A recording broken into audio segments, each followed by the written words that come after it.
Hi అండి, అందరికీ నమస్కారం అండి. అందరూ ఎలా ఉన్నారండి? బాగున్నారా? నేనైతే ఇప్పుడు వెజిటేబుల్ బిర్యానీ అయితే చేస్తున్నాను. అది ఎలా చేయాలో చూపిస్తాను అనమాట.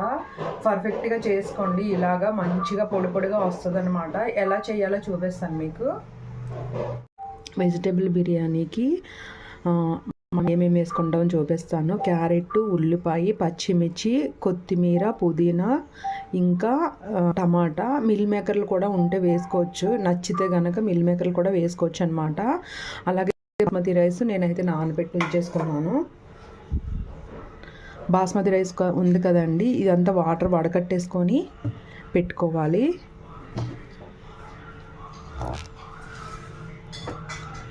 అలాగే ఇక్కడైతే స్టవ్ వెలిగించేసుకుంటున్నాను.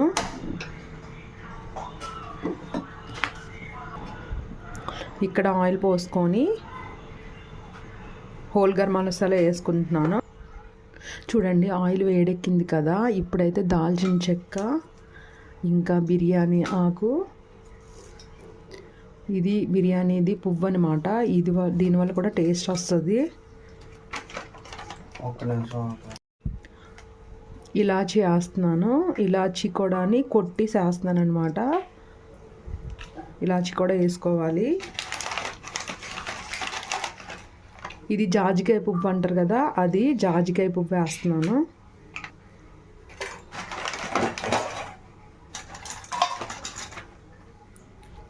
చూడండి, ఇవి కూడా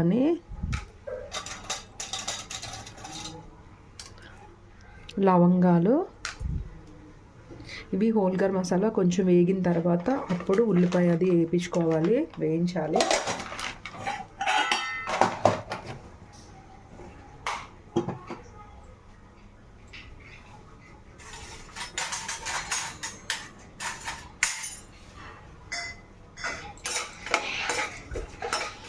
ఇది మంచిగా వేగిన తర్వాత అప్పుడు ఉల్లిపాయ వేసుకోవాలి.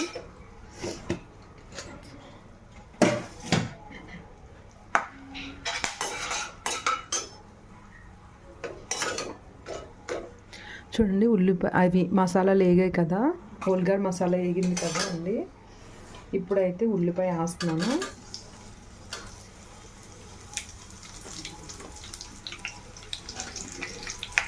క్యారెట్, పచ్చిమిర్చి,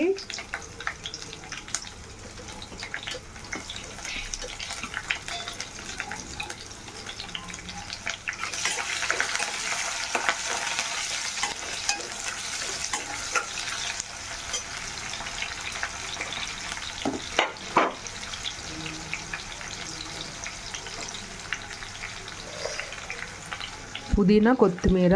ఇది కొత్తిమీర అనమాట. ఇది పుదీనా. అలాగే క్యారెట్లు కూడా వేసేస్తున్నాను.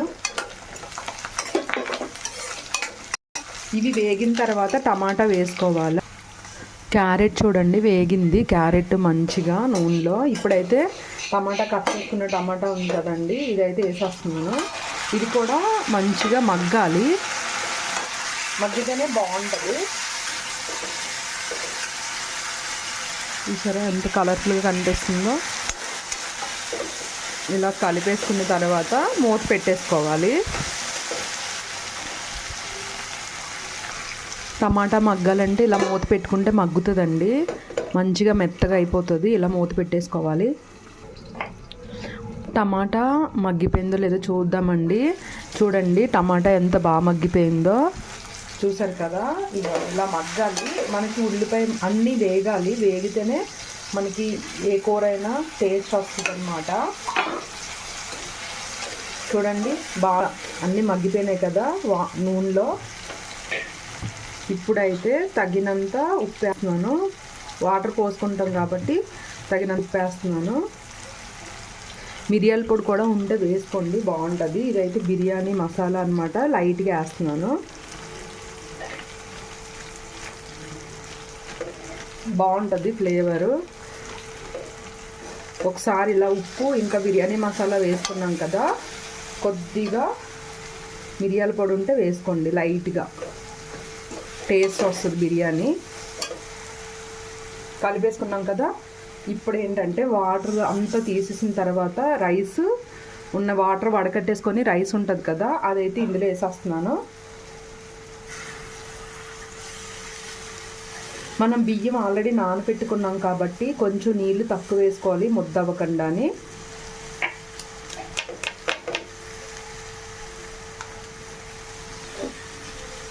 లైట్గా ఇలా సైడ్ నుంచి ఇలా కలపాలి.